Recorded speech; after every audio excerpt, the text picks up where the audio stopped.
پاک بحریہ کے سربراہ ایڈمرل نوید اشرف کو ترکیہ میں اعلیٰ عسکری اعزاز legend of merit of the ترک آرم فورسز سے نوازا گیا۔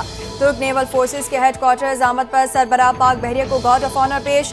ایڈمرل نوید اشرف نے ترک وزیر دفاع، چیف آف جنرل اسٹاف اور کمانڈر ترکش نیوی فلیٹ سے ملاقاتیں کی، جس میں دو طرفہ بحری تعاون اور باہمی دلچسپی کے امور پر تبادلہ خیال کیا گیا۔ پاک بحریہ کے سربراہ نے مصطفیٰ کمال کے مزار پر بھی پھول رکھے۔ پاک بحریہ کے ملجم پروجیکٹ کا جائزہ لینے کے لیے استنبول نیول شپ یارڈ کا بھی دورہ کیا۔ دورہ ترکیہ سے دونوں برادر ممالک کے درمیان بحری تعاون کو مزید فروغ ملے گا۔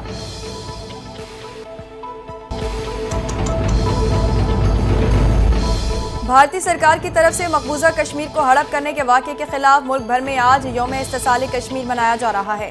مختلف شہروں میں خصوصی تقریبات اور ریلیاں۔ بھارت کے غاصبانہ اقدامات کے خلاف کشمیریوں کی جدوجہد کو خراج تحسین پیش کیا جا رہا ہے۔ 5 اگست 2019 کو تاریخ کے سیاہ دن کے طور پر یاد رکھا جاتا ہے۔ مقبوضہ کشمیر کی خصوصی حیثیت کو ختم ہوئے آج 6 سال مکمل ہو گئے۔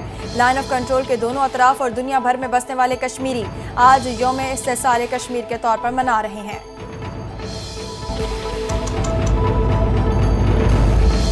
یوم استحصال کشمیر پر صدر اور وزیر اعظم کے پیغامات۔ کشمیریوں کے ساتھ پاکستانی عوام کے غیر متزلزل یکجہتی کا اعادہ۔ صدر مملکت آصف علی زرداری نے اپنے پیغام میں کہا کہ کشمیری عوام کو اپنے ہی وطن میں بے اختیار کمیونٹی بننے کا خطرہ لاحق ہے۔ بھارت کشمیریوں کی جدوجہد کو دبا نہیں سکتا۔ وزیر اعظم محمد شہباز شریف کا کشمیریوں کے ساتھ پاکستانی عوام کی غیر متزلزل یکجہتی کا اعادہ۔ پیغام میں کہا، بھارت کے غیر قانونی اور یک طرفہ اقدامات کی شدید مذمت کرتے ہیں۔ جموں کشمیر کے تنازع کے منصفانہ حل کی تلاش ہماری خارجہ پالیسی کا اہم ستون ہے۔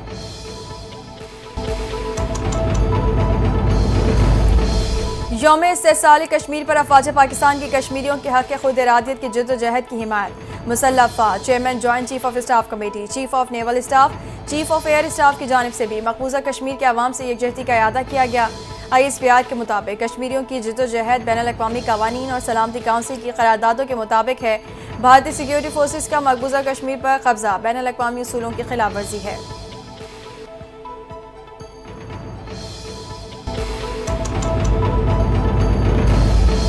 پانچ اگست کشمیریوں کے لیے سیاہ ترین دن۔ بھارت نے آرٹیکل 370 اور 35A کی منسوخی سے کشمیر پر قبضہ مضبوط کرنے کی کوشش کی۔ صدر آزاد کشمیر بیرسٹر سلطان محمود کا یوم استحصال کشمیر پر پیغام۔ کہا، ہمیں ٹرمپ کی ثالثی کی پیشکش سے فائدہ اٹھانا چاہیے۔ وزیر اعظم آزاد کشمیر چودھری انوار الحق نے اپنے پیغام میں کہا، بھارت ہندوتوا کے ایجنڈے پر عمل پیرا ہے۔ بھارتی اقدامات اقوام متحدہ، جنیوا کنونشنز اور انسانی حقوق کی خلاف ورزی ہیں۔ 5 اگست کا اقدام سلامتی کونسل کی قراردادوں کی کھلی خلاف ورزی ہے۔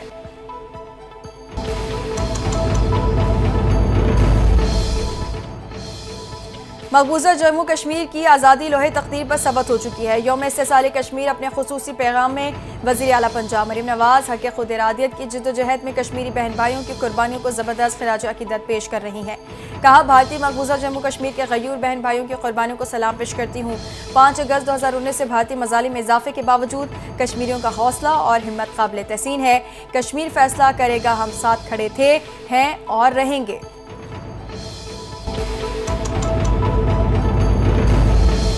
یوم استحصال کشمیر کے موقع پر کشمیری عوام کی جدوجہد آزادی کو خراج تحسین پیش کرتے ہیں۔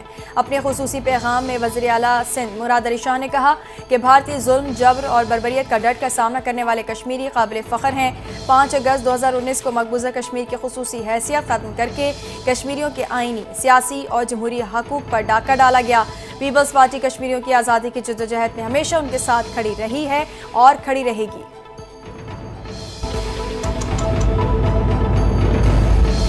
کشمیریوں کی دعائیں قبول ہونے اور ظلم کے خاتمے کا وقت قریب ہے۔ یوم استحصال کشمیر پر تقریب سے خطاب کرتے ہوئے صوبائی وزیر عصمت بخاری کا کہنا تھا کہ آج پورے پاکستان میں یوم استحصال کشمیر منایا جا رہا ہے۔ ڈونلڈ ٹرمپ بھی اب کشمیر کی بات کر رہے ہیں۔ کشمیر کو جیل بنا دیا گیا۔ اقوام متحدہ کی قراردادیں موجود ہیں کہ کشمیر کو حق ملنا چاہیے۔ دنیا کو باور کرانا ہے، کشمیر بنے گا پاکستان۔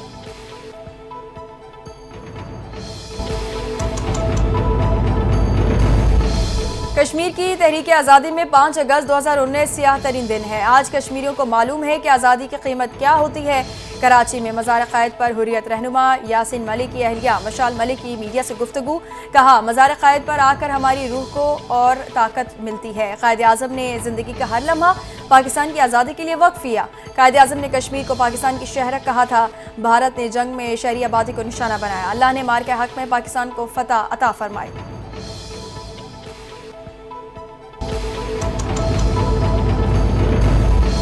پاکستانی جنگجو روس کے لیے یوکرین سے لڑ رہے ہیں، یوکرینی صدر کا دعویٰ، کہا شمال مشرقی یوکرین میں روسی افواج کے ساتھ لڑنے والوں میں پاکستان، چین اور افریقی ممالک کے جنگجو بھی شامل ہیں۔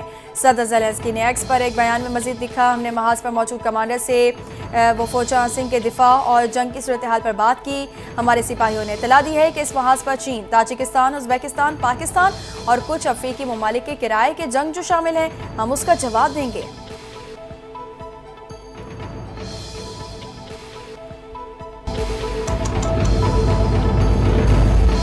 پاکستان نے یوکرین جنگ میں مداخلت کے الزامات کو سختی سے مسترد کر دیا۔ اس حوالے سے کسی بھی سطح پر کوئی صداقت نہیں پائی جاتی۔ ترجمان دفتر خارجہ کا کہنا ہے کہ یوکرین حکومت سے باضابطہ رابطہ کر کے الزامات کی وضاحت طلب کی جائے گی۔ پاکستان یوکرین تنازع کے پرامن اور سفارتی حل پر یقین رکھتا ہے۔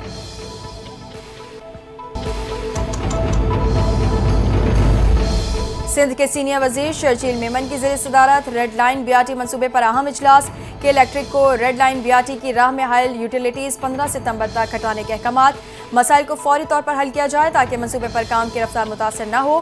سینئر وزیر شرجیل میمن کا بیاٹی کوریڈور میں 2.7 کلومیٹر پر محیط کے 4 منصوبے کی پائپ لائن جلد مکمل کرنے کا حکم، کہا واٹر بورڈ جلد از جلد کے 4 پائپ لائن کا کام مکمل کرے تاکہ کام کی روانی متاثر نہ ہو۔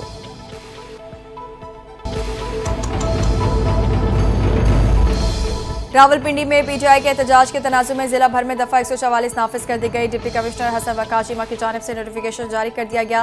پابندی 4 سے 10 اگست تک 7 دنوں کے لیے عائد کی گئی۔ دفعہ 144 کے تحت راولپنڈی میں سیاسی اجتماعات، ریلیوں، جلوسوں، دھرنوں، مظاہروں اور جلوسوں پر مکمل پابندی۔ 5 یا زائد افراد کے اکٹھے ہونے، اسلحہ، لاٹھی، قابل اعتراض یا نفرت انگیز تقاریر پر بھی پابندی عائد کر دی گئی۔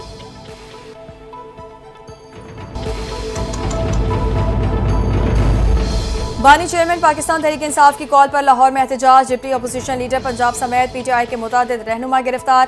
اراکین صوبائی اسمبلی نے شہر میں ریلی نکالی، پولیس نے رکن صوبائی اسمبلی شعیب امیر کو گرفتار کر لیا۔ رکن صوبائی اسمبلی فاروق جاوید مون نے الزام لگایا کہ پولیس نے ہماری گاڑیوں پر ڈنڈے برسائے، شیشے توڑے، اراکین صوبائی اسمبلی کو زد و کوب کیا، کپڑے پھاڑ دیے۔ زیر حراست رہنماؤں میں ڈپٹی اپوزیشن لیڈر معین قریشی، ایم پی ایس فاروق جاوید مون، کرنل ریٹائر شعیب، ندیم صادق دوگر، خواجہ صلاح الدین، امین اللہ خان اور اقبال خٹک بھی شامل ہیں۔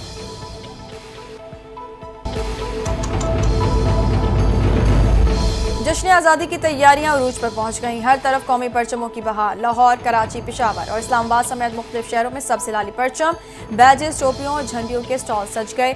بچوں اور بڑے سبھی جوش و خروش سے خریداری میں مصروف، ہر کوئی یوم آزادی شایان شان طریقے سے منانے کے لیے گھروں، دفاتر اور گاڑیوں کو قومی پرچموں اور برقی کمکموں سے سجانے لگا۔ ہر طرف سبز لالی پرچموں کی بہار، دکانوں، گھروں اور گاڑیوں پر قومی پرچم لہرا رہے ہیں۔